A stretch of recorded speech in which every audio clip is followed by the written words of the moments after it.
सर्वांना नमस्कार।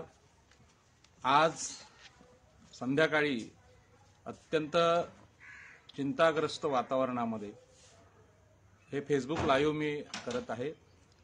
आपण विषय पाहिला असेल की निसर्ग सुंदर उरणवर सिडकोची कुऱ्हाड कोसळणार। तुम्ही माझ्या मागे पाहत असाल की नारळ आणि सुपारीची दोन झाडं आहेत, पाठीमागे चिकूचं झाड आणि अतिशय सुंदर असं हे उरणमधलं केगावमधलं माझं घर आहे। आणि असंच सगळी घरं उरणची आहेत आणि एका बाजूला अतिशय सुंदर असा समुद्र किनारा लाभलेला 2500 वर्षांची ऐतिहासिक वारसा असलेल्या अनेक इमारती म्हणजे पिरवाडी दर्गा असेल, बौद्धकालीन एकविरा मंदिर असेल, साधारणपणे 15व्या शतकातलं पोर्तुगीज कालीन चर्च असेल, असे अनेक ऐतिहासिक ठिकाणं आणि गडकोट यांनी नटलेला हा उरणचा सुंदर शहर आणि निसर्गरम्य किनारा, त्याच्यावर आता सिडकोचे नजर लागलेली आहे। आणि मागच्या 12 ऑक्टोबरला आपल्याला माहीत असेल की नोटिफिकेशन निघालं की उरणच्या या जमिनी संपादित करणार। आणि हा ज्या भूसंपादनाचे नोटिफिकेशन आहे ते महाराष्ट्र शासन राजपत्र जानेवारी 11 मध्ये 1973 साली निघालेलं हे नोटिफिकेशन आहे। सिडकोच्या अधिकाऱ्यांशी भांडून हे नोटिफिकेशन मी आणलेलं आहे। मी उरणचे सुविद्य नागरिक आणि सगळे अतिशय हुशार आणि लढाऊ वकील यांना विनंती करतोय की 1973च्या नोटिफिकेशनच्या आधारे उरणच्या निसर्ग सुंदर शहराचा बळी जर सिडको घेत असेल तर नवी मुंबईमध्ये गावांचं उरण सिडकोने जे उद्ध्वस्तीकरण केलेलं आहे आणि पुनर्वसन आजही केलेलं नाही। इतिहास बघता सिडकोला जलेजाव करायची ही आता वेळ आहे। आणि म्हणून अशा या गंभीर प्रसंगामध्ये आजचं हे फेसबुक लाईव्ह करताना मला खास करून इथल्या झाडांची, पानांची, इथल्या पशुपक्ष्यांची, इथल्या सुंदर माशांची, इथल्या अतिशय सुंदर आणि चांगल्या सुस्वभावी लोकांची त्यांच्या अस्तित्वाची भीती इथे निर्माण झालेली आहे। आणि म्हणून मी उरणकरांना सावध करू इच्छितो की आपण आक्षेप घ्यायला सुरुवात केलेली आहे, परंतु हे आक्षेप घ्यायला सिडकोकडे आज माणसं नाही आहेत। मी ते कुलकर्णी नावाचे ऑफिसर आहेत त्यांच्याकडे गेलो होतो तर त्यांच्याकडे शिपाई सुद्धा नाही, असं कोपऱ्यात त्या रद्द्या टाकलेल्या आहेत। त्याच्यामुळे आक्षेपांना सिडको दाद देईल असं मला वाटत नाही। त्यांना ह्या जमिनी घेण्याचं वेळ लागलेलं आहे। आणि त्यांच्याशी मी जेव्हा चर्चा केली तेव्हा असं लक्षात आलं की अगोदर घेतलेल्या जमिनी 1970 साली घेतलेल्या जमिनी त्यांचं पुनर्वसन करण्यासाठी ज्या जमिनी पाहिजेत त्या सिडकोकडे राहिलेल्या नाहीत। यांनी हे जे भूखंड आहेत हे भूखंड बिल्डर लॉबीला विकले आणि आपल्याला माहित आहे सेजला 2005 साली यांनी जमिनी विकल्या, म्हणजे रिलायन्सच्या सेजला विकल्या। खरं म्हणजे सिडकोची स्थापना ही गरिबांच्या घरासाठी, शहर निर्मितीसाठी झाली होती, परंतु या महाराष्ट्रामध्ये झालेल्या डझनाच्या वर मराठा आणि ब्राह्मण मुख्यमंत्र्यांनी सिडको इथल्या आगरी कोळी कराडी ओबीसीना लुटण्याचं साधन आहे असं समजून इथले भूखंड लुटणं विकणं हा आपला धंदा केला। जो नगरविकास मंत्री झाला त्यांनी सिडकोची लूट केलेली आहे। आणि यामध्ये सगळ्यात जास्त खेदाने सांगावं वाटतं की ब्राह्मण आणि मराठा जातीच्या राज्यकर्त्यांनी आमच्या ओबीसींच्या जमिनी लुटल्या। आणि आपल्याला माहिती आहे 1970 साली याची सुरुवात सिडकोच्या माध्यमातून झाली असली तरी 1960ला MIDC आणून मुंबईतल्या जमीन मालकीचे अधिकार संपवण्यात आले, इंडस्ट्रीयल झोन जाहीर करून। हे सुद्धा ह्या मराठा आणि ब्राह्मण राज्यकर्त्यांचं काम होतं। खरं म्हणजे आपल्याला माहिती आहे राजर्षी शाहू महाराज यांनी एक मराठा राजा म्हणून आदर्श महाराष्ट्राला दिला, आरक्षणाची सुरुवात केली। छत्रपती शिवाजी महाराजांनी रयतेचं राज्य केलं, परंतु स्वातंत्र्यानंतर जे सरकारमध्ये मराठा आणि ब्राह्मण मुख्यमंत्री आले, महसूल मंत्री आले, यांनी मागासवर्गीयांची लूट करण्याचं तंत्र ठेवलं। आणि याचा दृश्य परिणाम म्हणून 1984 साली सिडको विरुद्ध लोकनेते दिवा पाटील या ओबीसी नेत्याने आंदोलन केलं आणि आंदोलनावर मराठा मुख्यमंत्री वसंतदादा पाटील यांनी गोळ्या घातल्या, आमची 5 माणसं मारली आणि हजारो लोकांना जखमी केलं। यानंतर सिडकोचा मराठा आणि ब्राह्मण चेहरा हा सतत पुढे येत राहिला, परंतु इथल्या आगरी कोळी लोकांना दिबा पाटलांचा लढा कधी समजलाच नाही। आणि अलीकडेच दिबा पाटील गेल्यानंतर या विमानतळाला नाव जमिनी आमच्या घेतल्या आणि नाव मात्र हिंदू हृदय सम्राट बाळासाहेब ठाकरे यांचं द्यायचं, अशा प्रकारचा तुघलकी निर्णय आताचे मराठा मुख्यमंत्री एकनाथ शिंदे यांनी घेतला। आणि त्यामध्ये सुद्धा ओबीसींवर राग काढण्याचा, आगरी कोळ्यांवर राग काढण्याचा हेतू त्यांचा होता। शेवटी मोठं आंदोलन झालं आणि ह्या एकनाथ शिंदेच्या त्या काळच्या महाविकास आघाडी सरकारला माघार घ्यावी लागली. सरकार पडलं आणि सरकार आल्यानंतर याच मुख्यमंत्र्यांनी निर्लज्जपणे दिबा पाटलांच्या घराला भेट दिली आणि आम्ही आता दिबा पाटलांचं नाव विमानतळ देऊ असं सांगितलं. परंतु हे करत असताना त्यांनी आपला जो मराठेशाहीचा सरंजामी स्वभाव सोडलेला नाही आणि उरणच्या जमिनी संपादित करण्याची नोटीस त्यांनी काढलेली आहे. आणि म्हणून या परिस्थितीमध्ये आपण या जो शासन निर्णय आहे राजपत्रात प्रसिद्ध झालेला याला सगळ्या वकिलांनी कोर्टामध्ये आव्हान करावं ही विनंती करण्यासाठी मी इथे बसलेलो आहे. आक्षेप लोकांनी घेतलेले आहेत पण त्या आक्षेपांना सिडको भीक घालत नाही आणि म्हणून मूळ जो आदेश आहे त्याला कोर्टात आव्हान दिल्याशिवाय हा प्रश्न मिटणार नाही. आणि हे जे सगळे आदेश आहेत हे किती काय केलं तरी आज सिडको अक्षरशः भिकेला लागलेली आहे. सिडकोकडे जमीन शिल्लक नाही कारण या जमिनी सगळ्या मराठा ब्राह्मण बिल्डर लॉबीला विकून पटेल लॉबीला विकून आता काही सिडकोमध्ये जमिनी शिल्लक नसल्यामुळे उरणच्या जमिनी घेण्याशिवाय त्यांना पर्याय नाही. मी त्यांना सांगितलं की नवी मुंबई विमानतळाचं 22.5% पुनर्वसन बाकी आहे. दिबा पाटलांच्या आंदोलनाचं 12.5% पुनर्वसन बाकी असताना आता तुमच्याकडे जमीनच शिल्लक नाही. मग उरणच्या गावांच्या जमिनी घेऊन तुम्ही उरणकरांचं पुनर्वसन करणार कुठे? तर त्याचं उत्तर त्यांच्याकडे नाही. म्हणून हा धोका अत्यंत भयानक आहे. म्हणून आज उरणच्या शहराबाहेर या सिडकोला थांबवणं हे आपलं सगळ्यांचं काम आहे आणि थांबवायचं असेल तर लोकनेते दिबा पाटील यांचं नामकरण आंदोलन ज्या पद्धतीने झालं त्याच पद्धतीने उरणला वाचवण्याचं आंदोलन ठाणे, रायगड, पालघर, मुंबई इथल्या सगळ्या लोकांनी एकत्र येऊन करावं लागेल. आणि ही जी धाड आहे महाराष्ट्रावर टाकलेली हे मराठा मुख्यमंत्री एकनाथ शिंदे आणि देवेंद्र फडणवीस या ब्राह्मण मुख्यमंत्र्यांनी घेतलेला उफराटा निर्णय आहे आणि याला उघड करणं हे आपलं काम आहे. हे करत असताना या लोकांनी महाराष्ट्राच्या राज्यकर्त्यांनी 1973चा हा आदेश वापरणं हे कसं बेकायदेशीर आहे?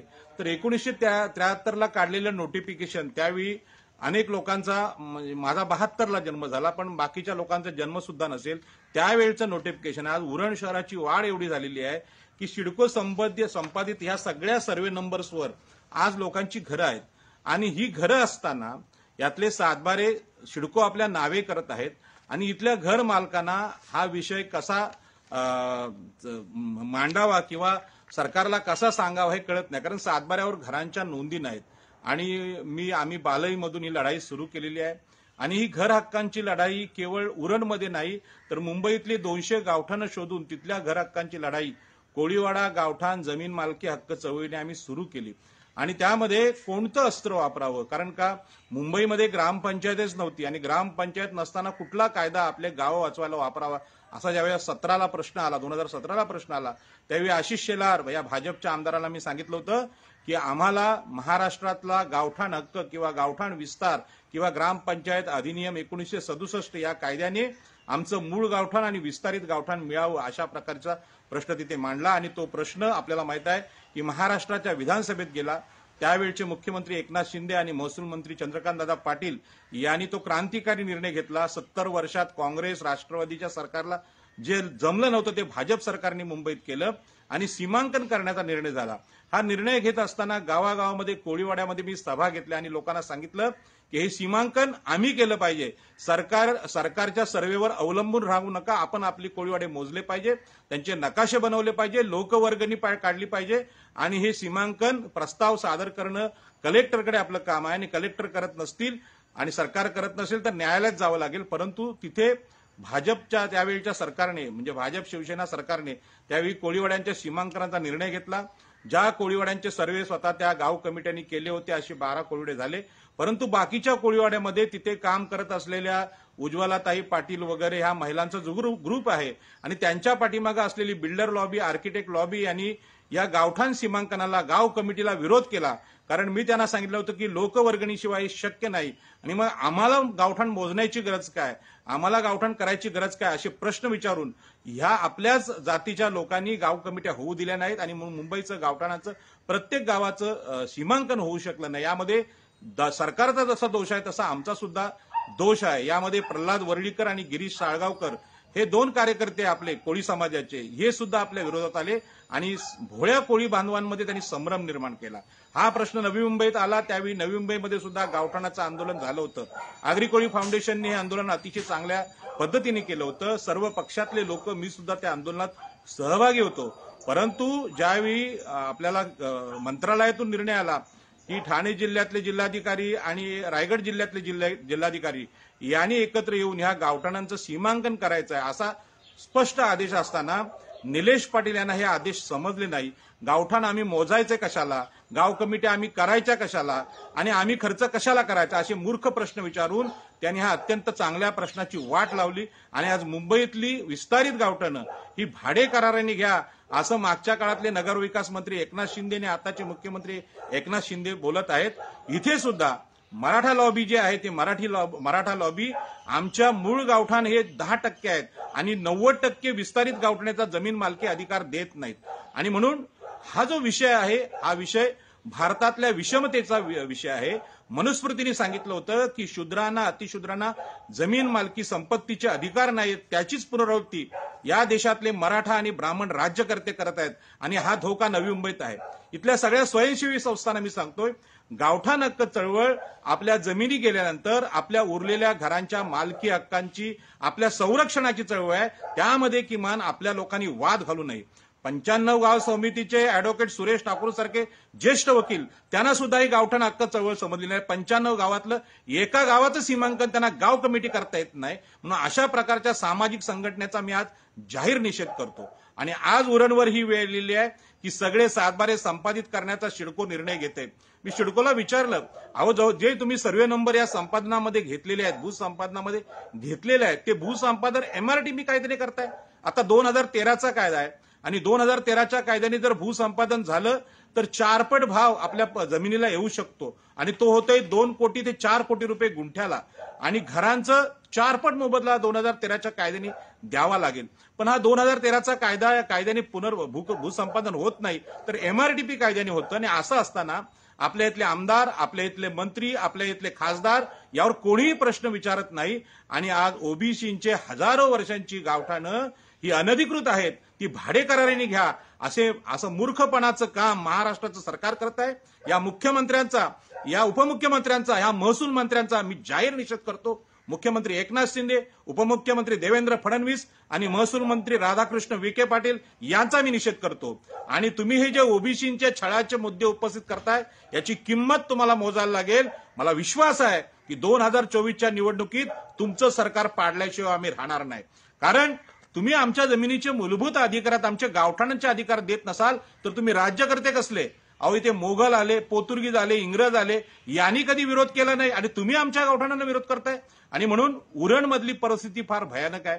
जमिनींचे मालक आहेत, सातबाऱ्याचे मालक आहेत, आगरी, कोळी, कराडी, माळी यांना 22.5% आमिष दाखवलं जात आहे. विमानतळातल्या लोकांना 22% अजून भेटलेले नाहीत. चिंचपाडा तलावपाली गाव आहे, या गावातल्या कराडी समाजाचं जे गावठाण आहे बाकीच्या लोकांना 3 पट जागा शिडकोडून देण्यात त्यांना 1च पट दिली. त्यांचा प्रश्न घेऊन आम्ही विमानतळात आहोत. मच्छीमाराला 1 रुपया भेटलेला नाही आणि उरलेल्या 1000 लोकांना अजून घरांचं पुनर्वसन मिळेलं नाही. त्या लोकांचं 12.5% पुनर्वसन नसताना उरणमधल्या गावठाणांचं पुनर्वसन होणार कसं? आणि म्हणून उरणमध्ये राहत असलेले बरेचसे लोक माझ्यासारखे हे 4 गुंठे, 2 गुंठे, 1 गुंठा जमीन घेऊन त्यावर त्यांनी घरं बांधलेली आहेत. परंतु आजही सातबारे मूळ शेत मालकांच्या नावे आहेत आणि ही जमीन सिडकोने आमिषी दाखवून जर संपादित करायला सुरुवात केलेली आहे. अनेक गावकरी जे आहेत, सातबाऱ्याचे मालक आहेत, ते मुंबईत राहतात आणि अत्यंत गरीब, मागासवर्गीय, चर्मकार, मातंग, आदिवासी, आगरी, कोळी, मुस्लिम बांधव इथे राहतात. त्यांना हे माहीत नाही की शेतमालकाने 22.5%चा निर्णय घ्यायला सुरुवात केलेली आहे. आणि उरणच्या भोवती आपल्याला माहित आहे की आम्ही पेंदरमध्ये गावठाण विस्ताराचा ठराव मांडला, तो न्यायालयात विषय गेला. आपल्याला माहित आहे करंजड्याला आम्ही निर्णय घेतला किरण पाटील यांच्या माध्यमातून आणि तो सुद्धा तिथल्या सरपंचांनी विषय न्यायालयात नेला. आम्ही घोड गावात घेतलेला आहे आणि आमच्याकडे इथे धुतुम नावाचं गाव आहे, तिथे आमचे मित्र शरद ठाकूर यांनी त्या गावठाणाचा ठराव घेतलेला आहे. चिर्ले गावात झालेला आहे, जासईला झालेला आहे. पण उरणमध्ये आम्ही जेव्हा काल प्रयत्न केला की बालई गावठाणाचं सीमांकन व्हावं, गाव कमिटी व्हावी आणि त्यांना जमीन मालकी अधिकार मिळावं, प्रॉपर्टी कार्ड मिळावं, अशा प्रकारचं आंदोलन आम्ही चालवलं आणि त्याला लोकवर्गणी काढण्याचा आम्ही निर्णय घेतला. त्यावेळी उरणमधले एक सामाजिक कार्यकर्ते आहेत, मराठा समाजाचे, ते तिथे आले आणि त्यांनी सांगितलं गावठाण विस्तार करायचं नाही, गावठाण विस्तार होणार नाही. अहो मंत्रालयात मराठा लोक आम्हाला विरोध करतात आणि उरणमध्ये पण करतात. यांना लाज वाटायला पाहिजे. भडव्यानं तुम्ही जे राज्य केलं ते राज्य इथल्या ओबीसींच्या विरोधी केलेत. आमच्या जमिनी तुम्ही घेतल्यात, आमची 5-5 माणसं मारलीत आणि आमच्या जमीन मालकी हक्काची शेवटची आता अंतिम संधी आहे की आम्हाला आमच्या गावठाणात तरी जमीन मालकी मिळावी. हा विषय आम्ही घेऊन गेलोत तर तुम्ही मंत्रालयापासून इथे जमिनीपर्यंत गावापर्यंत गावठाण हक्क चळवळीला विरोध करतात. म्हणजे ही सरंजामी जी जात आहे, ही सरंजामी जात मनुस्मृतीच्या काळातला आपला स्वभाव बदलायला तयार नाहीत आणि आजही उरणमधल्या गरीब मागासवर्गीय माणसाला प्रॉपर्टी कार्ड मिळावं, जमीन हक्क मिळावं याला विरोध करते.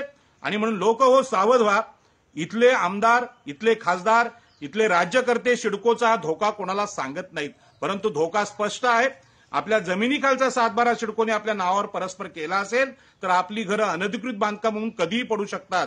हजारो पोलीस घेऊन उरणवर सरकारचा हल्ला होऊ शकतो, सिडकोचा हल्ला होऊ शकतो आणि यावर वाचवायचा असेल तर सिडकोला उरणच्या बाहेर ठेवलं पाहिजे. आणि म्हणून इथल्या सगळ्या सामाजिक संघटनांना माझं म्हणणं आहे, गावठाण हक्काला विरोध करणारे इथे पवार नावाचे मराठा समाजाचे कार्यकर्ते काय मनात आहे त्यांच्या? अहो, इथल्या आगरी कोळ्यांनी सगळ्या जमिनी दिल्या, सिडकोला दिल्या, MIDCला दिल्या, इंडस्ट्रीला दिल्या, तुमच्या नेव्हीला दिल्या, तुमच्या JNPTला दिल्या, तुमच्या ONGCला दिल्या. आता आम्ही आमची गावातली घरं मागतोय, तुमच्या पोटात का दुखतंय? आणि म्हणून इथल्या आगरी कोळी भंडाराने सावध व्हा. या ब्राह्मण, मराठा, क्षत्रिय, वैश्य लोकांविषयी डॉक्टर बाबासाहेब आंबेडकरांनी आम्हाला सावध केलं होतं. कोकणामधल्या खोतीविरुद्ध आंदोलनात नारायण नागूने आम्हाला सावध केलं होतं. या जमीनदार जाती, सरंजाम जाती आपल्याला खायला सुटल्यात, आपल्या जमिनी यांनी खाल्ल्या. पहिल्यांदा खोतीविरुद्ध आम्ही लढलो आणि कुळ कायदा करून जमिनी हक्क मिळवला. आज आमच्या जमिनी वेगवेगळ्या प्रकल्पांच्या नावाने चाललेल्या आहेत. त्यामध्ये प्रकल्पाचं नियोजन करणारे मुख्यमंत्री मराठा जातीचे, उपमुख्यमंत्री ब्राह्मण जातीचे आणि महसूल मंत्री मराठ्यांची ही सततची परंपरा स्वातंत्र्यानंतर आपल्याकडे चाललेली आहे आणि थांबवायची असेल तर ओबीसीने आमची सत्ता हातात घेतली पाहिजे. आज उरण शहरावर जे अन्याय अत्याचार चालू आहेत तर इथले आमदार का बोलत नाहीत? पनवेलचे आमदार का बोलत नाहीत? इथले खासदार श्रीरंग बारणे का बोलत नाहीत? आणि महाराष्ट्रातले बाकीचे राज्यकर्ते का बोलत नाहीत की तुम्ही इथल्या कोकणातल्या ओबीसीनं लुटायचं किती? त्यांच्या सगळ्या जमिनी घेतल्यात आणि आज गावठाण हक्क, जमीन हक्क मागतात, त्यांना विरोध करतात. आणि सामाजिक कार्यकर्ते मराठा समाजाचे उरणमध्ये येऊन मला शिकवतात की गावठाण हक्क मिळणार नाही. अरे, आमच्यात हिंमत आहे, आम्ही लढून मिळवतो आणि जर तुम्ही दिला नाहीत कॉलर पकडून घेऊ. आम्ही दिबा पाटलांचे मावळे आहोत. आणि म्हणून इथले सगळे गरीब चर्मकार समाजाचे लोक, मातंग समाजाचे लोक, बौद्ध समाजाचे लोक, 12 बलितदार, आदिवासी, मुस्लिम समाजाचे लोक, ईस्ट इंडियन समाजाचे लोक यांनी हे समजून घ्या की महाराष्ट्राचे राज्यकर्ते इतके नीच आणि नालायक आहेत की मुंबई जवळच्या कुलाबा कोळीवाडा असेल, सायन कोळीवाडा असेल, माहीम कोळीवाडा असेल, हे जमीन मालकी गावठाण हक्क देऊ शकत नसतील तर हे राज्यकर्ते कसले?